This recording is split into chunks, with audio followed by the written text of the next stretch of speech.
আসলে একটা কথা কি জানেন? জনপ্রিয়তা বা সোশ্যাল মিডিয়ায় যদি আপনার মুখটা পরিচিত থাকে, তাহলে আপনার বিপক্ষে আলোচনা সমালোচনা থাকবে।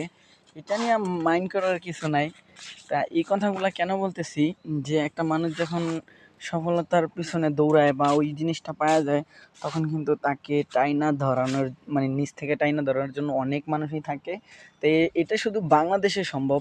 আসলে মালয়েশিয়া এটা হয় না, বা এটা হওয়ার কোনো প্রসেসই নাই। এখানে যার যারটা শেষে খায়, যার যার কামাই শেষে করে, যার যার কেরিয়ার নেয় শেষে ভাবে। এক প্লেটে ভাত, দুইজন দুই প্লেটে ভাত খায়, বাবা আর ছেলে একই হোটেলে বসে যার যার বিল শেষে দেয়। এজন্যই কারো সমালোচনা কেউ এই দেশে করে না। কারণ আপনি দেখেন বাংলাদেশে সাকিব আল হাসান, মাশরাফি বিন মুর্তজা, সাকিব খান, তারপর বড় বড় সেলিব্রিটি যারা আছে তাদের সবাইকে নিয়ে কিন্তু সমালোচনা হয়। সেখানে আপনি আর আমি কি, ছোট ইউজার। এখন আমরা যদি কিছু করতে চাই বা কিছু আমাদের দ্বারা হবে, এটা নিয়ে সমালোচনা হবে। এখন এটা শুই না পিছে যাওয়ার মতো কোনো মাইন্ড আমি দেখি না। এগিয়ে যেতে হবে, ইনশাল্লাহ ভালো কিছু হবে, তবে সময়ের অপেক্ষা।